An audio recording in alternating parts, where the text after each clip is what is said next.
12 teams ready to take to the field, and it's Honda on pole position. Shota Nevatane, the man who will lead their chance at the start. Saya Suzuki on the front row of the grid as well. Then Team Porsche with Benjamin Hengse for company on the second row, and Lexus with Kanata Kawakami alongside. Adriano Corazza will take along for Toyota later on, with Yamanaka starting this race. Subaru with Angelina Stroza also at the wheel. Genesis line up 7th with Dean Helt starting this charge for them. Jun Hashima for Ferrari lines up P8. 9th position, Yusuke Goto for Chevrolet. 10th is Mercedes-AMG with Guy Barbara starting their charge. Then it's Audi and Daniel Penko, the Spaniards. And Mazda completing the 12-driver strong field with Robbie Heck. Now, the only dry compound of tyre that the teams have are the medium compounds. And as the track is dry, they are all starting on the mediums here, Jimmy. Now, it's a rolling start, so we shouldn't expect any dramas down towards the first corner. But up the rise through Eau Rouge and Raidillon, there's a good chance of some overtakes.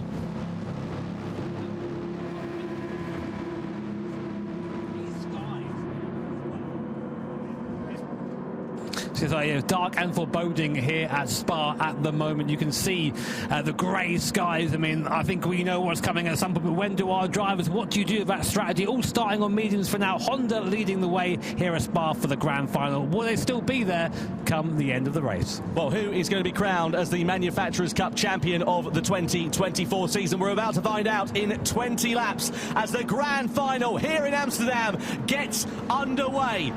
Honda leading the field across the timeline. We are ready to go racing for one more time this season and crown our world champions here at Spa. Honda lead the field down towards the first corner, and already a flash of rain looks like it's beginning to start in these early stages. BMW, Porsche, Lexus leading them down towards the first turn. Out of La Source, up through Eau Rouge and Raidillon, and on the run to the Kemmel Straight and into Les Combes is where we'll see the slipstream coming into effect. And of course, for Nevatane, the man who's leading the charge, he does not have that hole being punched in the air in front of him, so he may be under a bit of pressure in the early stages. You can already see a little bit of water on the racing line on the circuit, so let's see how this one works out. Here come BMW against Honda. Up the Kemmel Straight we go into Les Combes, and Suzuki takes over the lead in the early stages at the front. Yeah, I mean, easy there. Porsche also looking at the inside. Big lunge there by Team Porsche, knocking Honda off and returning the favour.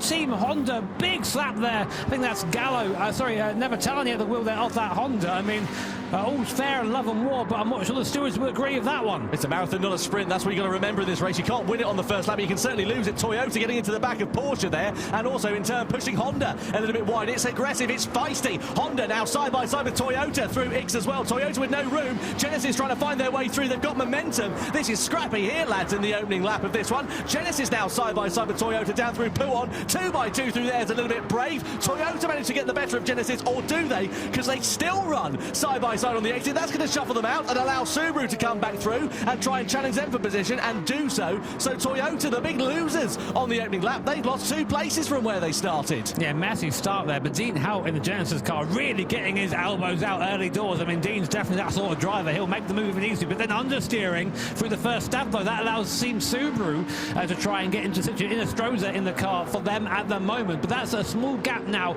opening up between the first, second, third and fourth, and that second pack in 5th backwards. But at the front, Team BMW have just bolted away at the moment. Suzuki at the wheel, we know how quick he is in that BMW, and just showing it there, taking the place early, and he's just cleared off. So Honda, not a particularly brilliant start to their race. Let's have a look at what happened here with this overtake then down into Les Combes. On the outside here of BMW, now Honda, keep an eye out for Porsche behind, because they're going to come through stage right. Up the inside they go, pushes Honda a little bit wide. They go off to the runoff, returning the favour. Porsche get muscled out there as well. And like candy from a baby, Lexus go through and up into second as well. I think the move from Porsche is a little bit optimistic. I mean, you've got to go for it, of course, but then that to rejoin from the Honda. I don't know if it's because they just hit a bit of AstroTurf and the car didn't grip, but it looked like it just slid sideways onto the back of the course and connecting Porsche on the way through. So, I mean, sometimes I think the stewards just go, well, listen, you're as bad as each other, deal with it, and then no further action. But I've not even seen them investigating yet, so... No, it seems like it's been deemed a racing incident, because, as you say, there's been nothing flashing up on our timing screens. Up we go in towards Les Combes.